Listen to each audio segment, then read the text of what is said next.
enhancement there.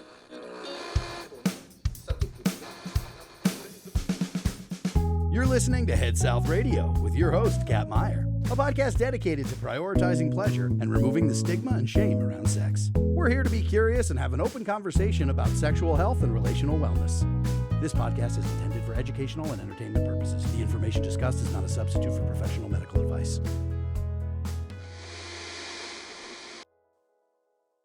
I like to encourage my guests to find a comfortable seat, start to locate your sit bones. You can close your eyes or just soften your vision. Rooting down into your sit bones, can you grow a little taller through the crown of the head? Finding integrity with your spine. Starting to allow the shoulders to drop away from your ears, dangling like earrings. Away from your ears, lengthening the neck. Taking a moment to acknowledge your breath. Maybe just witnessing the breath.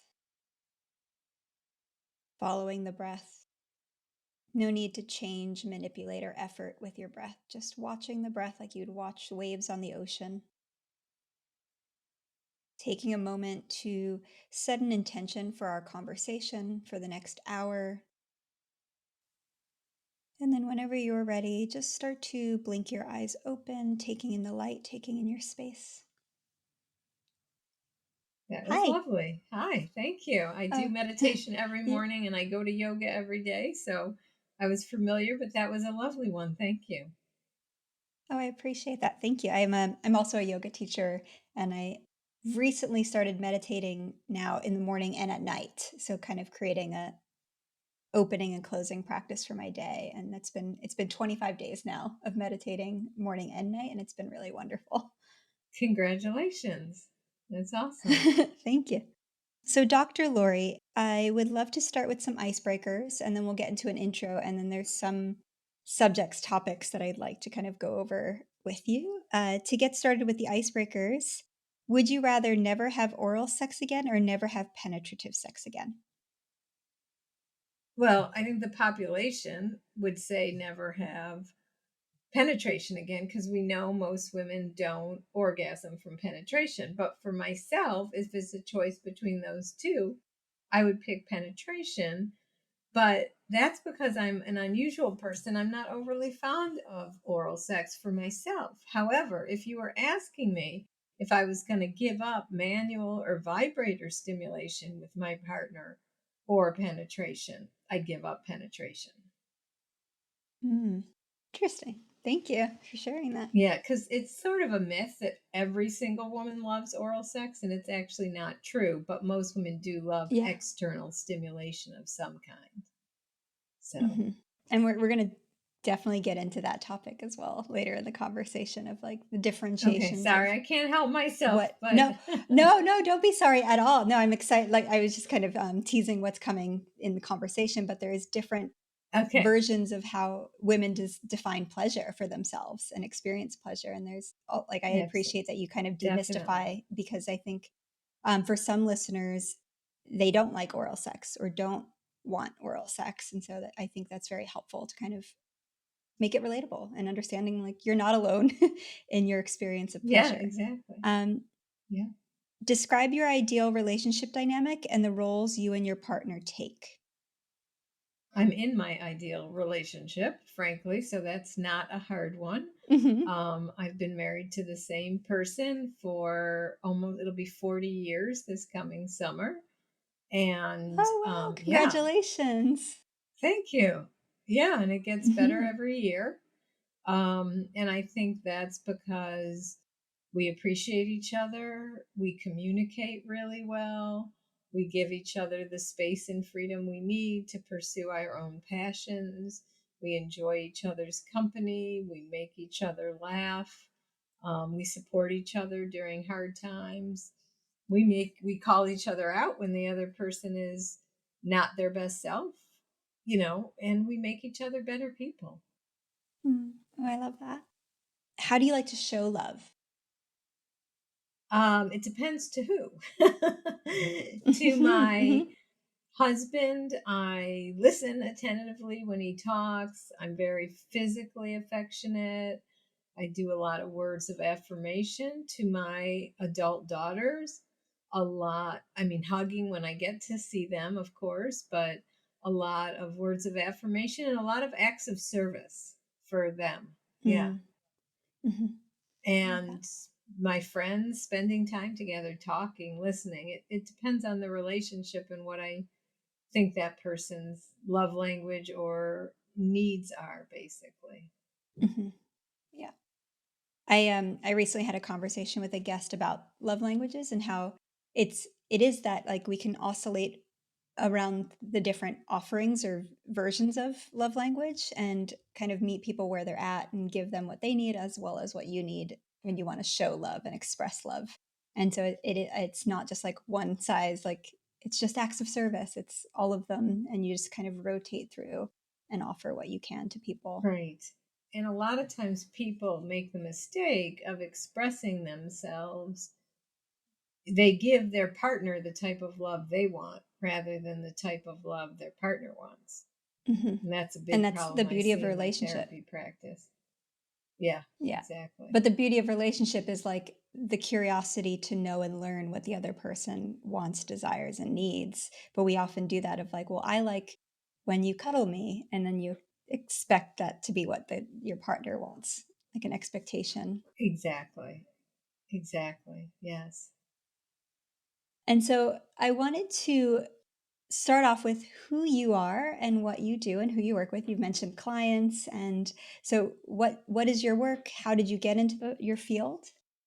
So I am a emeritus professor at the University of Florida. So I was a tenured professor for a long time, but I retired. But I teach my Psychology of Human Sexuality class once a year to hundreds of students a year. So I'm a sex educator in that way. I also give a lot of talks to audiences nationally in terms of sex ed. I do a lot of trainings of other mental health professionals and physicians about talking to patients and clients about sex. And I am a licensed psychologist and a certified sex therapist in private practice. And I am the author of 2 books, both aimed at empowering women sexually, and mostly they're written for cisgender women. One is called The Tired Woman's Guide to Passionate Sex, and it's for women who've lost their sexual desire. And Becoming Cliterate, Why Orgasm Equality Matters and How to Get It. And that is a book aimed at closing the orgasm gap culturally and empowering women in their individual bedrooms to get the pleasure they need. Thank you for sharing that. So, can you explain the orgasm gap and why it's significant in society today?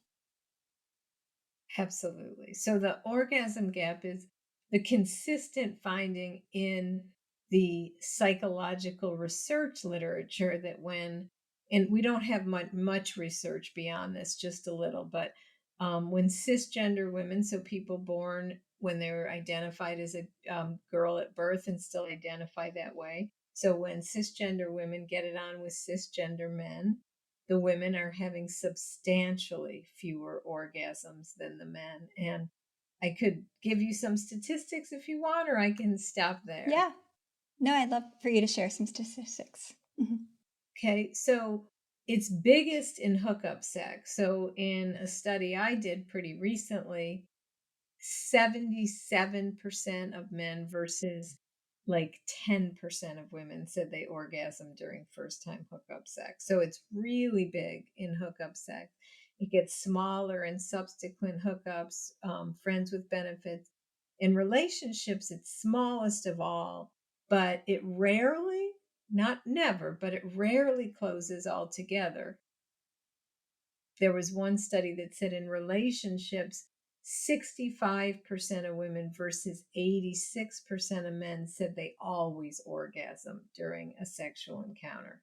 So it's this orgasm disparity between women and men. And it's, well, I mean, I'm sure we'll get into this. It's bigger than just orgasms. It's really reflective of a cultural overvaluing of male sexual pleasure and a cultural devaluing of women's sexual pleasure. That's actually interesting. I'm really glad you kind of broke that down because I had never heard of the different layers of the disparities of like compared to hookup culture, and then it kind of gets smaller and smaller. But it also kind of speaks to your first book of like a woman's diminishing pleasure. And could that be, kind of be correlated with like the long-term relationship and also different roles throughout that? Like, so when you're dating somebody and then moving into marriage and then moving into like the factors that kind of lead to people maybe having orgasms, but maybe not having as much sex, like the quantity of sex isn't there, or the frequency or the quality of sex isn't there. To be honest, no. They're really Oh, two okay. different Okay. issues. Yeah. Yeah, yeah. What we know about women in long-term relationships is it's not necessarily that their orgasms get less, it's that their desire for sex decreases. And part of that is sort of, so they're less horny basically. And part of that is just the aging process, the aging of a relationship. But a lot of that we know is because women are carrying way more than their share of the household and child responsibilities. So they're tired, they're exhausted, they're stressed, and that has some biological implications. But we know that honestly, as women age and relate, like they get more orgasmic often, not less. So the orgasm gap Mm-hmm. it's biggest in young women who are either haven't had the proper sex ed or don't have the skills to tell their partner or the empowerment to tell their partner, hey, I want to bring my vibrator, or I want more clitoral stimulation, or I want you to go down on me. So it's really two different issues. One is diminished desire, one is difficulty orgasming with a partner. Thank you for clarifying that. And so you mentioned some of the contributing factors. What are the bigger contributing factors to the orgasm gap? So it's early dating, miseducation, and how is it, I think, important for men, cisgendered men, to become more cliterate? Yes, yes, we need that. Mhm. So there are so Mhm. many reasons for the orgasm gap, but the number one reason is not getting the right kind or enough clitoral stimulation. So let me kind of break that down. In first of all, we know the problem isn't women's bodies because when women are alone, 95% orgasm easily and within minutes. And here's why. Less than 1% women masturbate exclusively by putting something in their vagina. The rest use external stimulation, either alone or coupled with penetration. Yet, when with men, somehow there's this disconnect. Oh, we should orgasm this way. We also know women have more orgasms when they're with other women than with men. So there was one really striking study. These were bisexual women, so they hooked up with women and men. So same woman, same body. When their first time hookup partner was a woman, they said they orgasmed 64% of the time, with a man 7% of the time. So, Okay. okay, yeah. Yeah. Yeah. So it's not our bodies, it's the way we're doing heterosexual sex. And another gap, right? Women orgasm more in relationships than in hookups. Why? Because there's more clitoral stimulation in relationships. So in every context, relationships alone or with other women, that women are getting more clitoral stimulation. It's not rocket science. They're having more orgasms. And the orgasm gap is because in hookup sex, especially heterosexual hookup sex, and in some relationships, heterosexual, women are not getting the clitoral stimulation they need. Pure and simple, that is the number one reason for the orgasm gap. Yeah, it's like you said earlier, deprioritization of the female pleasure and also communication around it. So, at what point do you think is a good intervention to this? Is it at the younger age of sex education, like when you're a teen and you're learning about condoms? I'm very much aware of the fact, and I don't know if it's changed, but when I was in high school, no one spoke to me about pleasure and sex. It was always like preventative education, and not getting pregnant, not getting STIs. And so I look at it as like, well, at what point do people learn? Because I think with pleasure, like young men, it's kind of expected that they masturbate. There's conversations around that, whereas young women aren't talked to or spoken to about pleasure, masturbation, toys. I think a lot of it is peer-to-peer education like in college, around that age is for women. That was my own experience of like learning more Yes, and peer-to-peer, it hasn't and in changed my much. 20s. Yeah, Yeah. yeah. So what do you recommend if like, let's say a parent is listening to this of teenagers, how do they kind of communicate to both genders around pleasure? Such a good question because, well, let me say, in the Netherlands, they have very good sex ed. They talk about pleasure, they talk about the clitoris, they talk about all those things. And their orgasm gap is smaller than ours in the US. So education is key. And our schools aren't about to do it. So it is on parents to say, something along the lines of, I know you're having sex, or I'm guessing you're having sex, or I think you're about to have sex. And, take care of the birth control, take care of the STIs. That's still important. But then I want the sex if you're choosing to have sex, I want it to be good for you. And people don't know what to do naturally. And it's not like what you see in the movie. So if you're talking to a girl, you can say, you need to learn your body. You need to learn what feels good. And then you're going to need to tell a partner. And there was a TED talk by a wonderful woman. I don't remember her name. I'm blocking, but it's called, I Gave My Teenage Daughter a Vibrator. I think every parent should watch Oh. this. Mm-hmm. And it's really powerful. And for a young man, tell him the truth. Say, look, like, if you're watching porn or even mainstream movies, what you're seeing is women having these fast and fabulous orgasms from intercourse. Unfortunately, young men are also seeing rough porn and like choking, hair pulling things, and they go into these encounters thinking this is what women want. And it's sort of like you wouldn't put your kid in front of a TV to learn to drive by watching a Fast and Furious movie.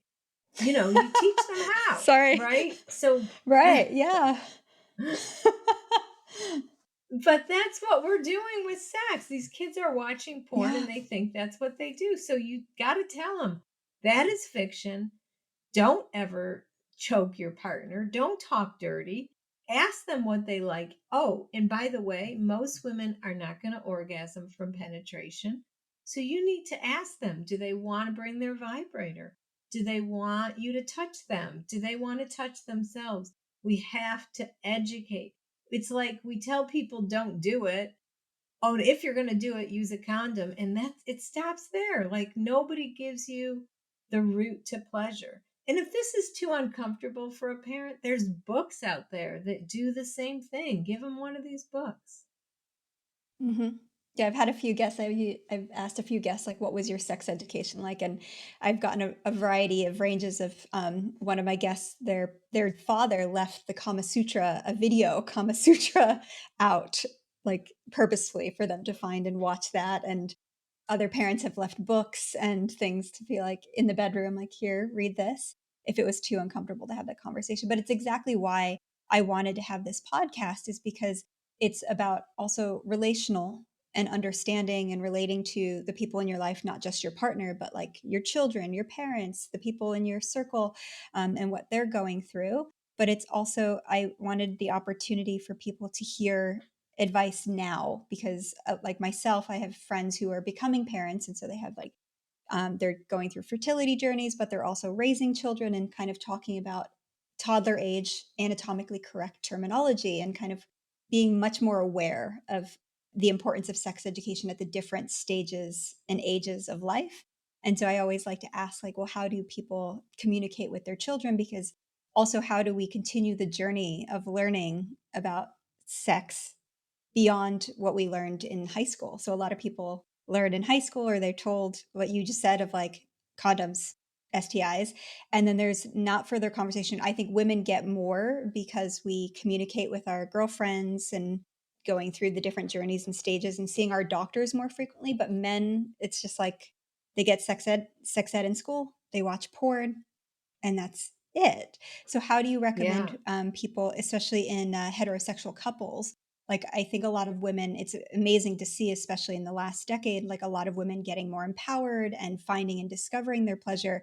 But how do they get their partner to meet them where they're at and not feel like jealous or uncomfortable around introducing toys, or feeling inadequate if, their belief is penetrative sex is the end all be all of orgasm Right. for And women? Hmm. yes. And a lot of men are like that, and I'm not blaming them. They've been misguided by culture, and it usually is a partner who educates them. And, there's some great books out there. I have a chapter in my book for men. Ian Kerner has a great book called She Comes First, but let me give listeners a script to talk to your partner. Hmm. So here you go. Like, I want to talk to you about something. And I'm super nervous to do this because it's like real sensitive and it makes me anxious, but I'm going to be brave. I'm going to do it. And I'm going to do it because I love you and I want the best relationship possible. And like neither of us had good sex ed. And I love that we have sex. I love that we engage that way. But I want to make it better. I want to make it the best it can be. And I was listening to Kat Meyer's podcast, and she had this guest on who's a certified sex therapist. And this person was saying, like, most women need clitoral stimulation to orgasm, and that vibrators really help, that the research is really clear. She said that women who use vibrators have easier and more frequent orgasms. And there's even research showing that because penises and clitorises are like made of the same tissue, like you'll get more pleasure, you'll catch from vicarious vibes, and you'll be able to relax more because like I'll take care of it myself with my vibrator while we have intercourse. You won't have to worry anymore. Like, I really, really want to bring a vibrator into our sex life. I love that. Thank you. That's, I think, very helpful. Yeah. I think it's also, in speaking with other guests who are sexologists and working with women, they've expressed a lot of the men in these heterosexual relationships actually do want to know how to pleasure their partner. They do want to support. There is sometimes like a cultural or some other blockage for the women, but their partners are so supportive and want to do this work as well. So there is that like opening up that conversation that's like nerve wracking. Also, I think to preface, like I wouldn't do this in the bedroom. I'd have this conversation out, like the script that you just read out. Like 100%. it's something to do fully clothed, fully, ready to have a talk, and even just kind of preface, like maybe it's not right now, but I would like to talk about it soon, and kind of set time aside to do that. But I think there is 100%. this movement of male partners, counterparts who want to pleasure their partner, whether it's casual or long-term relationship or committed relationships. I think there is this desire to break that, because I think they're also experiencing like it's not just the act of sex. They want to experience the vulnerability, the intimacy around sex. And I think it's just sometimes Yes, you pulling make that band-aid and having excellent that points. conversation. Yeah. Absolutely. And you're absolutely right. Not in the bedroom. Yeah. Yes. Let's take a quick break. Are you tired of the hormonal roller coaster that comes with birth control pills? 11 years ago, I decided to ditch hormonal birth control and embark on a journey to find a more natural alternative. Over the years, I've used condoms, calendar tracking methods, and withdrawal, which can sometimes be pretty risky and stress-inducing practices. However, I've discovered a game changer, Natural Cycles. It's an FDA-cleared birth control app that has brought me peace of mind like never before. Whether you're planning or preventing pregnancy, Natural Cycles has got your back. Let's talk about numbers for a moment, even though I hate numbers. Natural Cycles is 98% effective when used properly. And here's the best part. You're not putting any extra hormones into your body. It's all about understanding your cycle and making informed decisions. Ready to start your hormone-free birth control journey?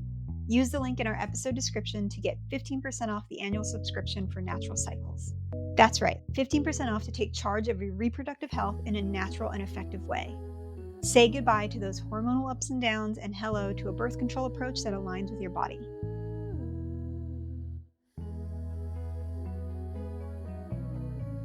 Not all lubes are created the same. Here at Head South, we've worked diligently to pare down the ingredients so there is no fuss and no unnecessary bits and bobs. Head South Intimacy Serums make it simple and easy for you to reduce friction and enhance pleasure. Listeners can get 20% off their first order of a starter kit using the code PODCAT24. That's PODCAT24. And now, back to the episode.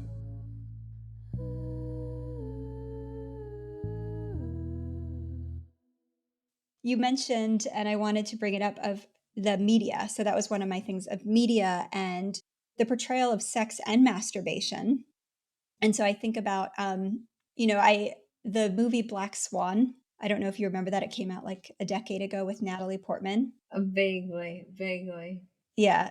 She's a ballerina, but it was the first time I'd ever seen she is masturbating and she rolls over onto her belly and she's like touching herself that way. And it's the first time I've ever seen a woman masturbating that way. That was the way that I've always touched myself and experienced self-pleasure.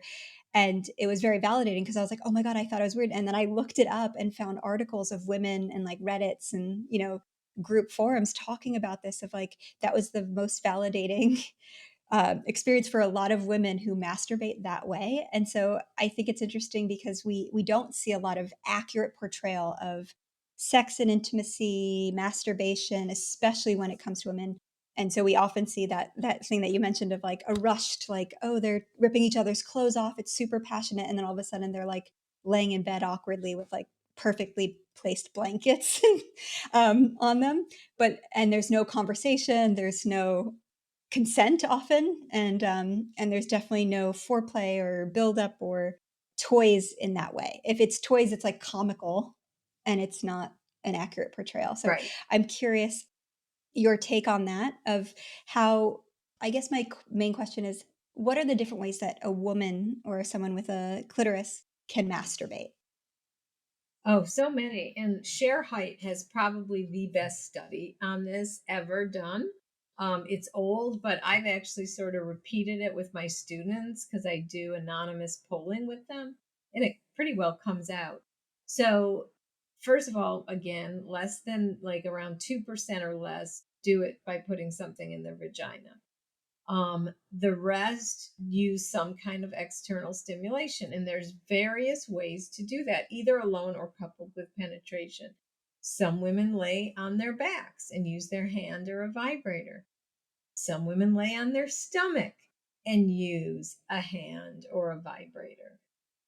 Some women rhythmically squeeze their thighs together and exert pressure that way on their clitoris. Some women use running water, like lay in the bathtub and, have the water come down. Some women rub on something like a cushion or a pillow or something like that.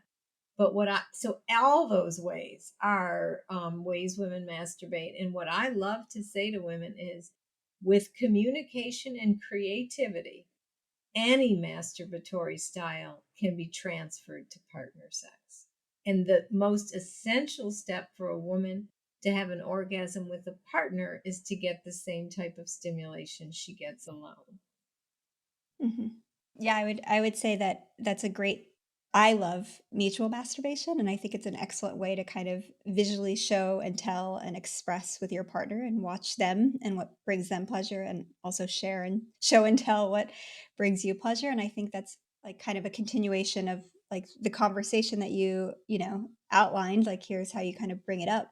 And then I think, and I'm curious of what you would recommend. Probably if someone has not used a vibrator, it's best to use that solo first. Like if Absolutely, someone's interested in 100%. using a vibrator, prior to bringing it into partner play, using it solo, getting a feel for what feels good, and then kind of bringing that into. And I think using it and showing your partner what felt good for you is also very, it's hot, it's sexy, it's fun. Absolutely.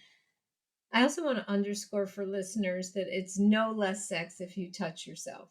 It is a lot of women like use their vibrator or their hands during intercourse, or like say somebody lays on their stomach, like you were saying you do. That's a great way to bring masturbation to partner sex. In addition to mutual masturbation, you can use rear entry sex where you're laying on your stomach and touching yourself, you know? Yeah. Or you can do it, it doesn't have to be with penetration. I'm just really underscoring that however you masturbate, you can bring it into partner sex. Yeah, incorporating it into your partner sex, sorry. Yes. And then I was curious about the difference of mindful masturbation, and what does that mean, and how can people utilize mindfully masturbating and then also bringing that into the bedroom. Yes. So, and when we talk about mindful sex, I feel like we need to credit Dr. Laurie Brotto. She's the one that took the concept of mindfulness and brought it into the sexual arena. And she's got a book and a workbook called Better Sex Through Mindfulness. But you obviously know a lot about mindfulness. You're a yoga instructor, you meditate. But for your listeners who don't know, like the way I like to explain it is mindfulness is putting your mind and body in the same place. And so many times our mind is one place, our body is another. Like speaking to the listeners now, you might have listened to this podcast for the last 20 minutes. In your mind, you might be enjoying it. We hope you are, right? But your mind might have wandered 20 times. That's normal. That's what our minds do. They're brilliant. They can go forward and backwards. But mindfulness is when your mind and body are in the same place, and it's very hard to achieve.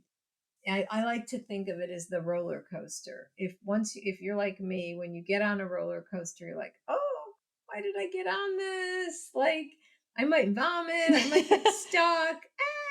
And your mind is going round and round. But then when you start flying downhill, you stop thinking. You might be screaming, but you are not thinking. You are fully experiencing your body sensations.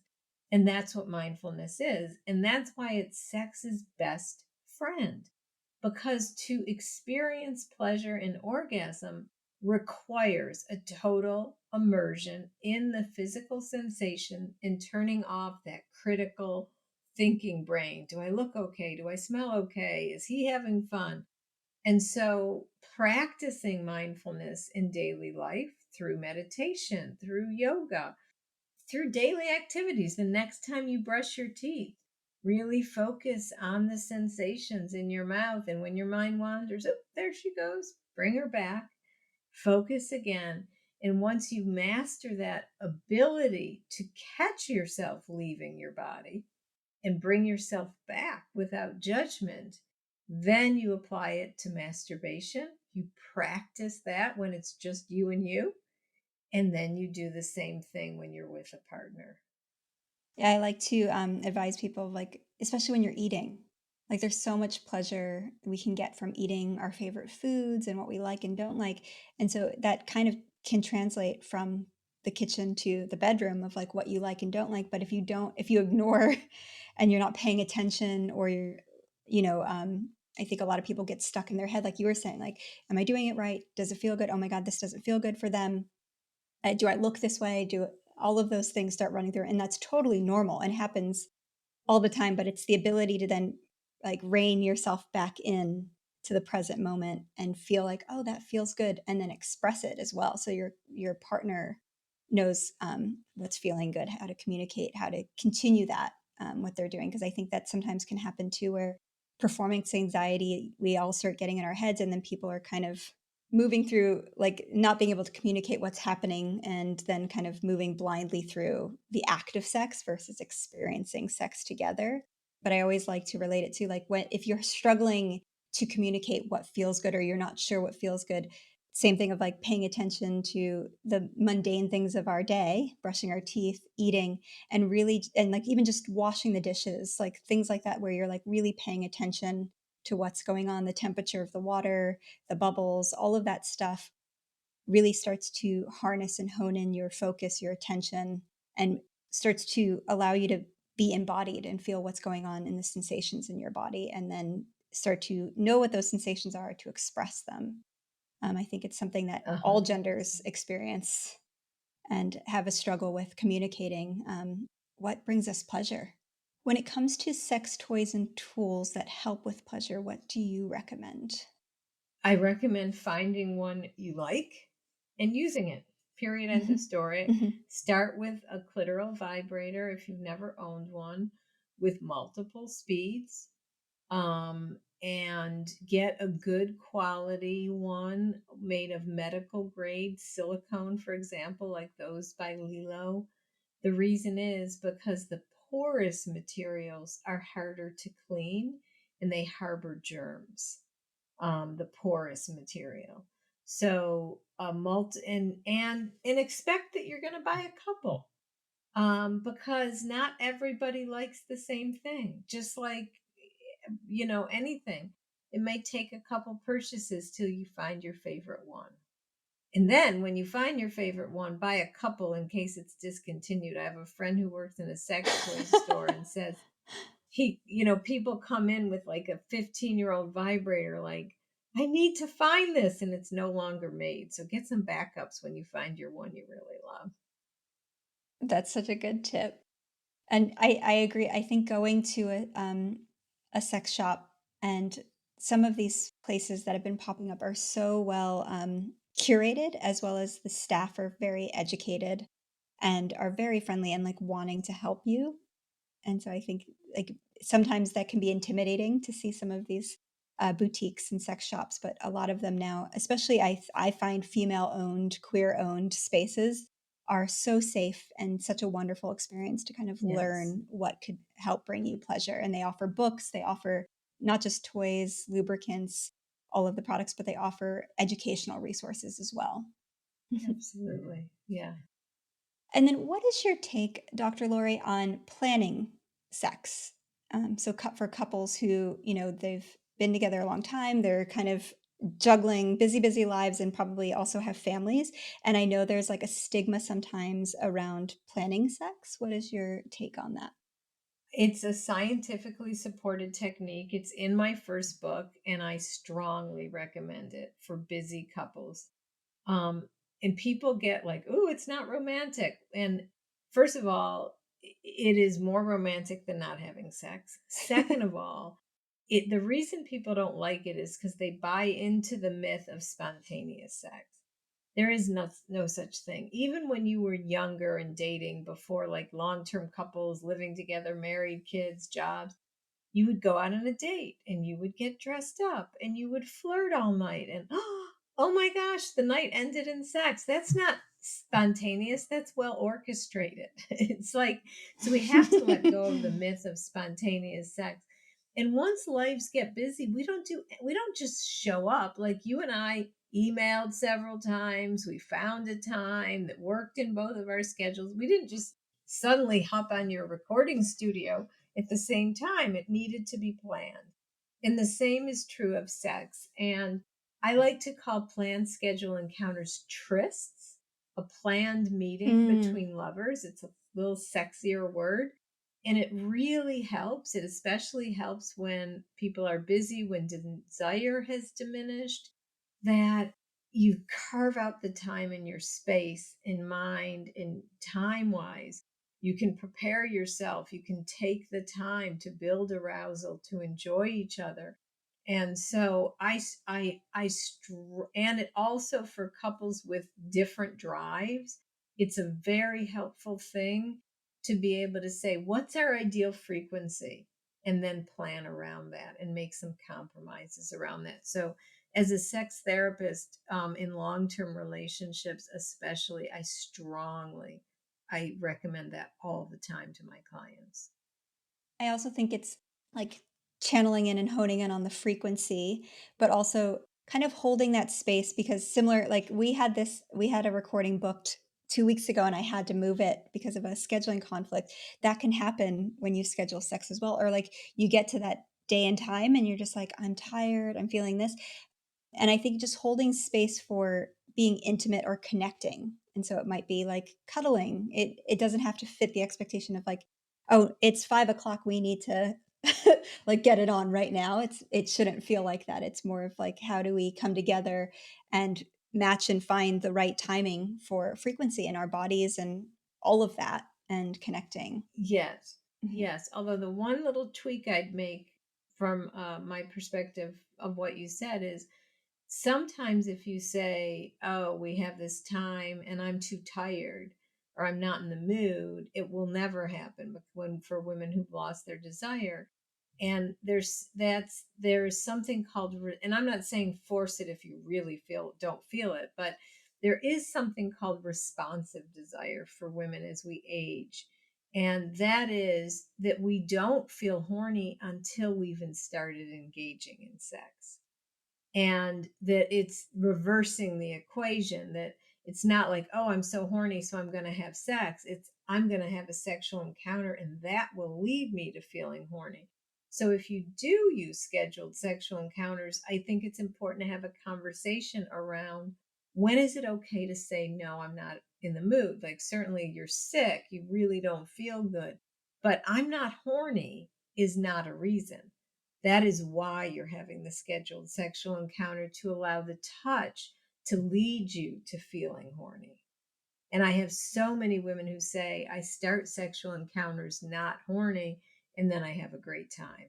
And that's not duty sex. If it's fun, and it's not duty sex, but you don't always have to be horny to have sex, especially in long-term relationships. Oh, I'm so glad you clarified that, because that could become, then it starts becoming like it's on the schedule, but I keep like putting it off, or, and then the partner can start to feel rejected repeatedly. And then it's just like, let's just take it off the schedule versus like Exactly. keeping that in mind, that you might need to initiate sex to start to feel in the mood for it versus waiting for the mood to strike. But also maybe adjusting it and being like, actually, Fridays at 4 o'clock isn't the best time, and kind of maneuvering it so that like maybe it's Sunday morning, and kind of finding the rhythm and the timing that way. Because it's the same thing of like meeting going and playing pickleball and meeting someone. And it's like, well, we don't want to play at midday because it's too sunny. Things like considering the actual timing. So That don't is give up such a on great the scheduled metaphor. sex. Yeah. That is I love that. Exactly. Find the time that works for the schedule, for you, Yeah. for your body, for your relationship. I love that. Yeah. Yeah. It might take a little trial and error of scheduling, timing, energy. And that kind of happens with a lot of different activities we do, and kind of figuring out like, oh, this is the best time to meditate. This is the best time to do yoga. Right.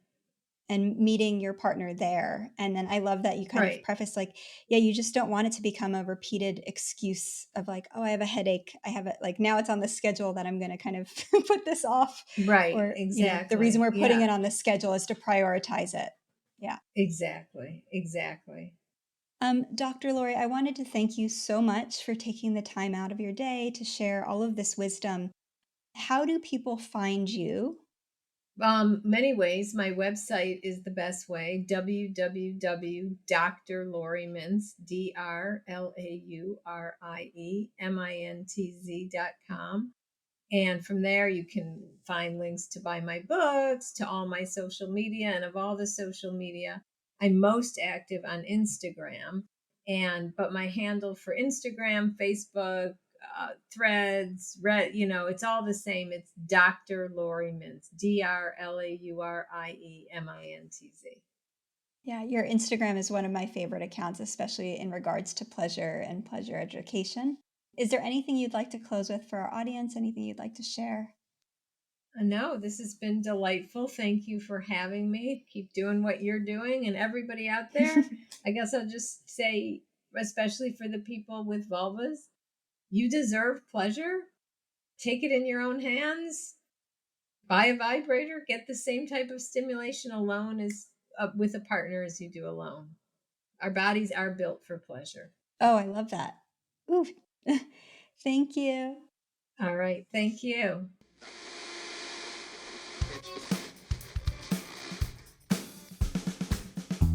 Special thanks to all of our guests. Head South is hosted by Kat Meyer, produced by Isis Barlow, edited by Megan Hook, with music by Lily Rezi Rothman, graphics by Ella Chodos Irvine, cover art by Gina Ship Casey, and intro by Murph Meyer.